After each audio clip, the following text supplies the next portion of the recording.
Merci beaucoup, chers messieurs et mesdames. I'm truly sorry that I have to speak to you in English. Before I start, I would like to thank Maria for translating each of my slides in French, so I hope you will understand it. It makes it for me a little bit complex. I have to press my keyboard, I have to press this one, and I also have a pointer, so it's going to be a bit of dual, triple tasking. I'd like to start with a slide that we saw yesterday, and it shows the relationship between the development of the child with cerebral palsy, the severity grade, and the improvement in motor functions. And I think it's a bit of a dangerous slide. It might suggest, if you do not really know what's behind these data, that after a certain age, like 6 or 7 years, that it's stable, that nothing can happen. It will mean, you know, the children cannot become worse, and this is not what we sometimes see in rehabilitation. And it might also give the impression that it's not possible to improve motor function. And well, if that would be the case, then my presentation would already be finished, because why using any robotics then?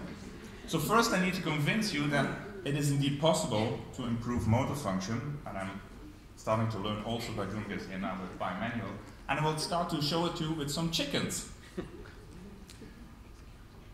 There are devices nowadays on the market, and this is just very preliminary data of a masterpieces, in which children can sit in this robotic device. It's called the Ameo spring. It's not a real robot, it just has springs in it, so it can alleviate the weight of the arm. So children who have a bit of motor function by themselves, but they do not have enough strength to lift the arm against gravity, they can train with this device.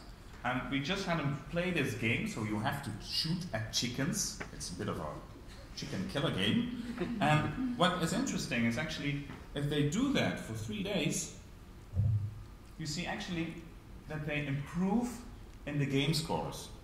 So they become better. Well, you can say, of course, well, so what? It's a game, so what else? But it's quite interesting. If you look further, and we made some tests with, for example, the box and block test, which is a test where you have to lift these blocks from one side to another, giving a sort of an indication of some gross motor function of the arm. You see that during these 3 days, and this was just 75 minutes of playing the game, you can actually improve already this box and block test. And it improved much more than the measurements that we did 1 week before when these children were in normal rehabilitation. So apparently we have some potential with these devices. Now, I have to get used to pressing all these things at the same time. Please remember, these robotic devices are no magic devices, but we think there are some potential advantages. We think that we can perform a high number of repetitions with these devices. We think that we can come, as stated in the literature, that we train more restorative functions rather than compensatory. In the case of cerebral palsy, I would say we train more physiological movements rather than compensating movements. As you can see on this slide here, you can actually get a very nice objective point of how much training that they did. So this is an example of a child that walked in a gait robot, and you see exactly how many times did it train, how many minutes did it walk, or how many meters did it walk. So you know a little bit more what the training intensity of your program is. So it's good for training, documentation, and what is also nice is that you can actually start to combine it with games. And these games would allow to train playfully, because it's always so difficult how to motivate these children to get a high number of repetitions. And what is also another advantage is that you can get an instant feedback on how active the child is. And I will try to show you some examples how this can look like. Now, if we look at on the International Classification of Function, Disability and Health, I assume that most of you are familiar with it. I would say that the physiotherapist works a lot part on the body function and structure part, and of course also a bit on the activation. The occupational therapists are a bit more in the part of activities. In my opinion, the robotic devices are still more on this part, meaning that you can improve functions, but to make sure that you get a transfer in daily life, you still need, of course, the conventional therapies to make this transfer better. So in my opinion, these are just systems that you can use compensatory or in addition to the regular therapies. It's not an exchange of therapies. It's a tool for a therapist. I was being asked to talk a little bit about the development of such devices and the clinical implementations. And what was nice is that we are at the end of a development of one of these devices. So when you start, you have some people who have an idea, and in this idea we will focus on a new robot for the upper arm, and the engineers start to play with some drawings, and they work with, I don't know, do you know Lego? No, you build these little blocks for children? That's what engineers do when they work on these devices. And then we get to a sort of a circle where we have a development, a first design, a prototype, an evaluation, and they should actually be a very close relationship with the clinical field. So if we have these first ideas about new technologies, you have to have feedback from clinicians. It doesn't make sense if engineers are in the basement developing some nice things. They need to talk with the clinicians what they actually need. This is a very important process, and it's sometimes being made a bit more difficult by ethics and Swiss medics, so I will get back to that later.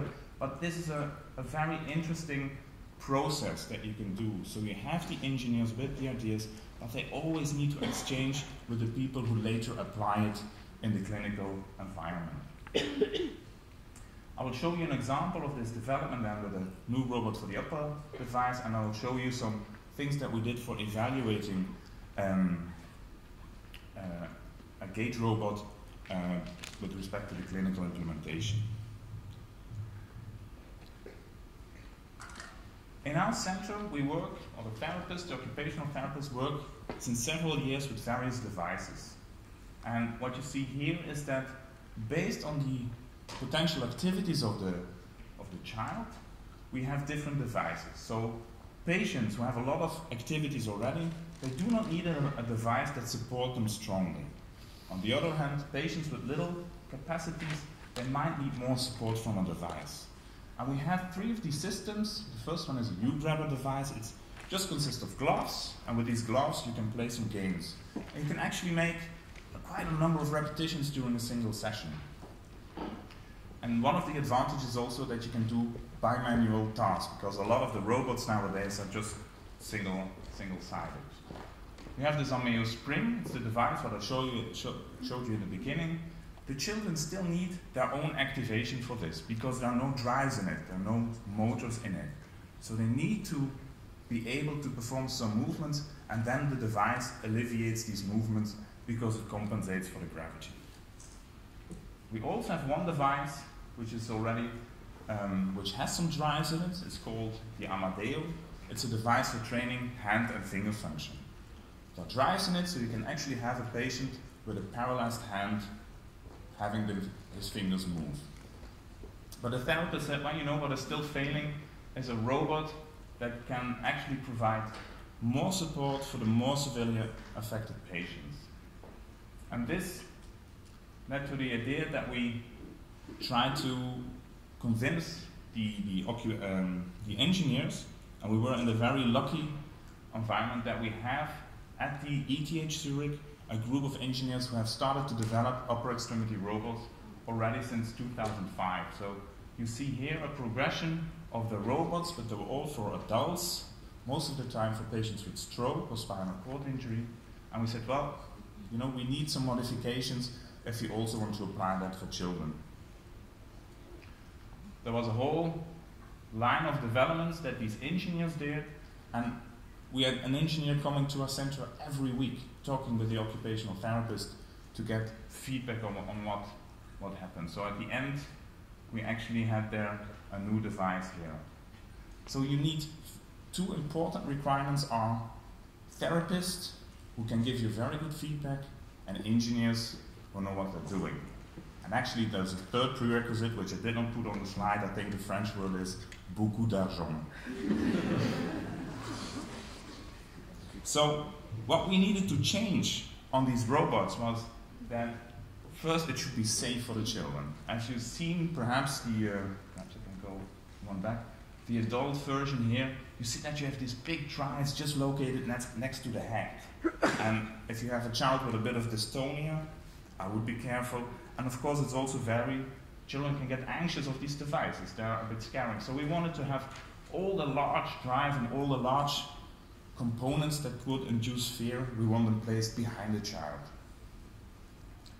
And then, of course, we said, well, in our center we have children between 0 and 20, so well, at least we would like to apply the device to 5 years old to 20 years old. And that was for the engineers a big challenge, because you get a lot of questions.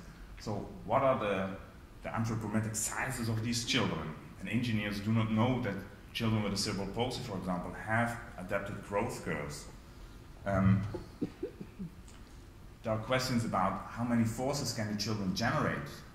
If you have too large forces, the device can actually induce injury. If it's not sufficient, it might not be sufficient to move an arm against a little bit of spasticity. So these were some careful thoughts that we need to incorporate. And at the end we came with a solution that we have this proximal part which is placed behind the child, and we have 2 distal modules, one for the smaller children, one for the larger ones. So we can actually try to cover that complete range.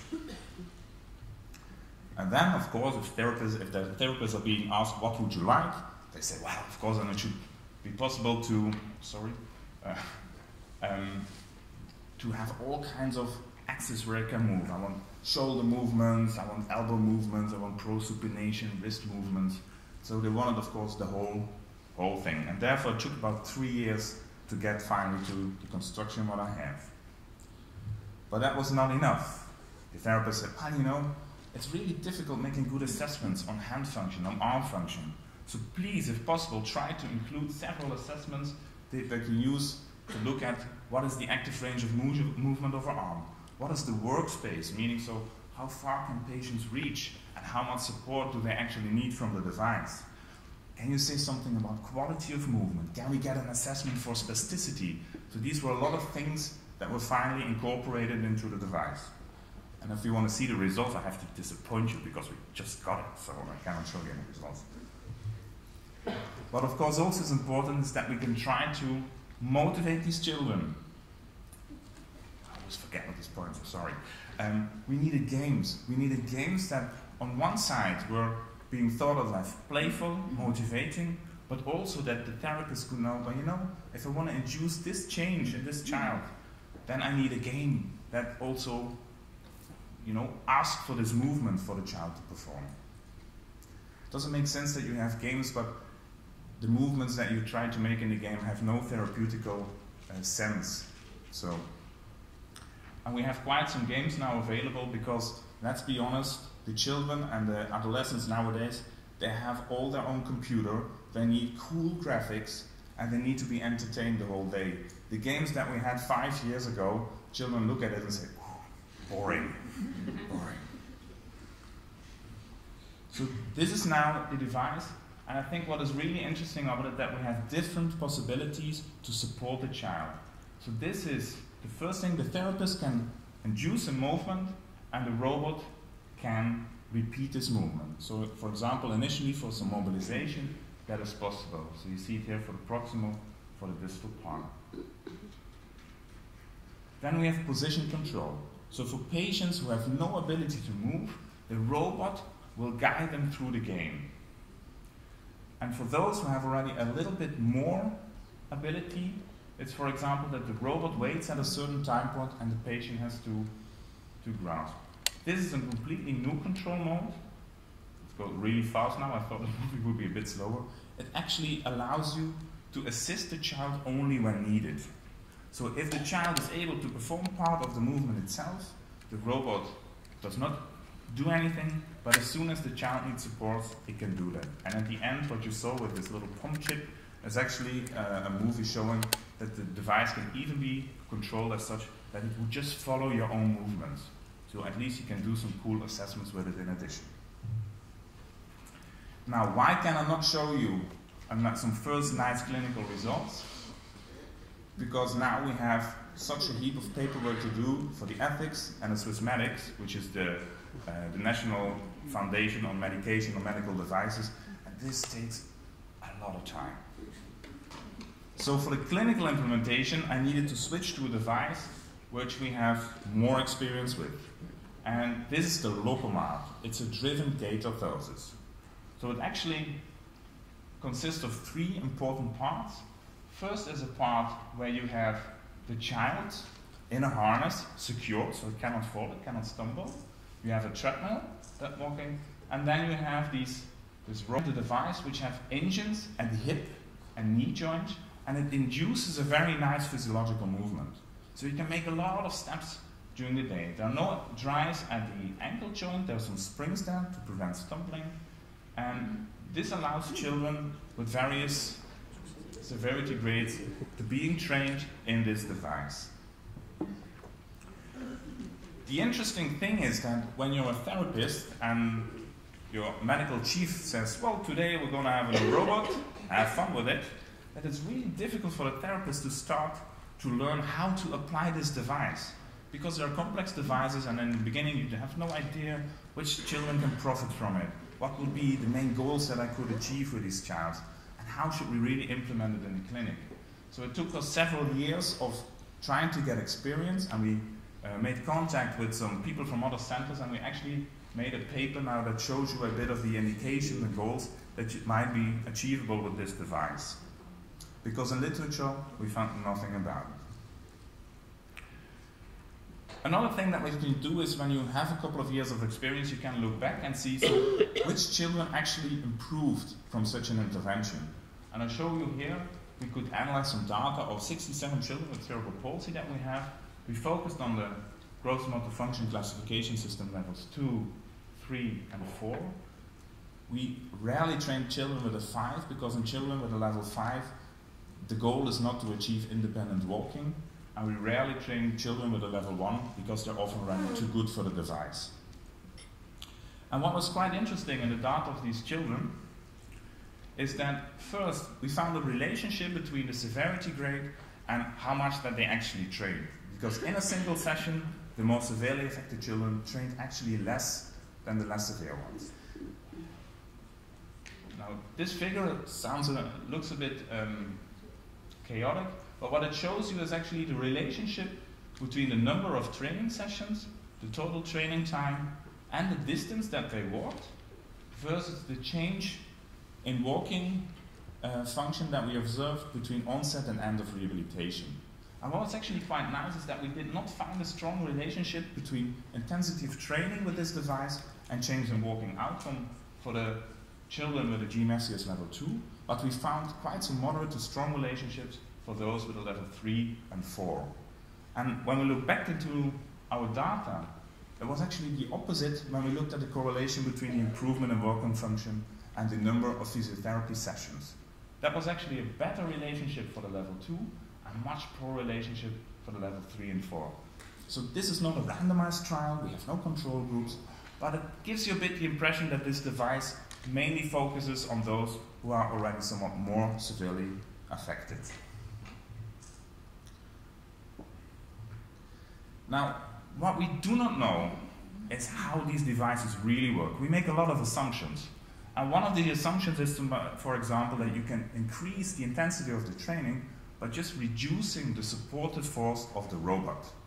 And we did a very simple experiment. We have children walk in this device, and what we did, we changed the supportive force of the robot from 100% to 80 to 60 and to 40%. We looked at changes in leg muscle EMG, which you see here, separated for step and stance and swing. We found no differences. We had 6 leg muscles. We found no differences in heart rate, and we found no differences in the subjective opinion of the child. So apparently, this is not a good way to increase intensity of training for the children. We looked a little bit at what does the influence of speed is, and what we could show, again, by looking at changes in leg muscle activation. When they start to walk faster, they improve in their muscle activation. And what is also a very good thing is that you have your therapist encouraging them. But then at the end of the day, none of your therapists has a throat anymore, because they are all the way going for, you're doing so well, you're doing so fine, go on, go on. It's difficult to do it for 8 hours. So therefore, we started to work together with serious game designers, and we developed some games. And these games are really nice because this little astronaut here actually reflects the activity of the child.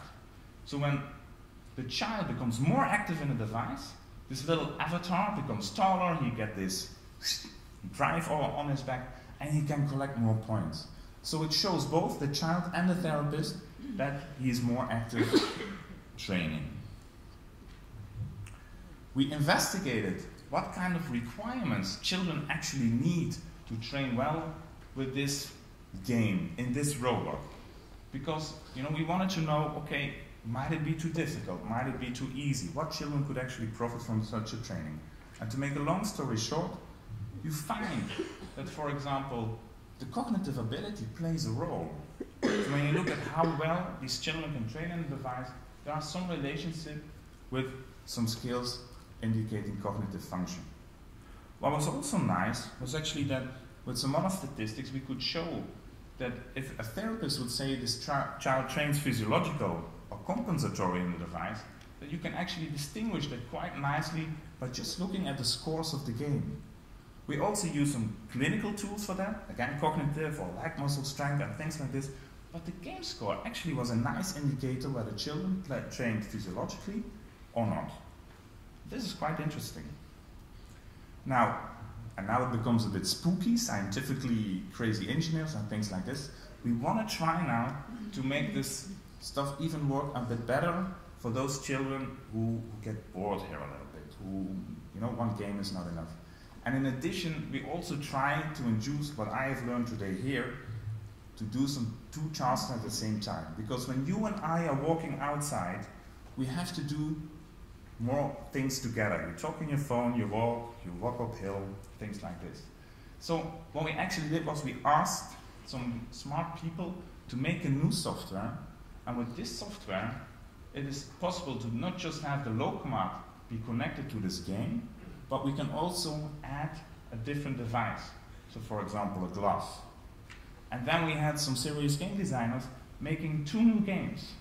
And these games actually still focus on that the child needs to walk, because if the child does not walk, the game stops. But they also need, once in a time, do some task with their hand.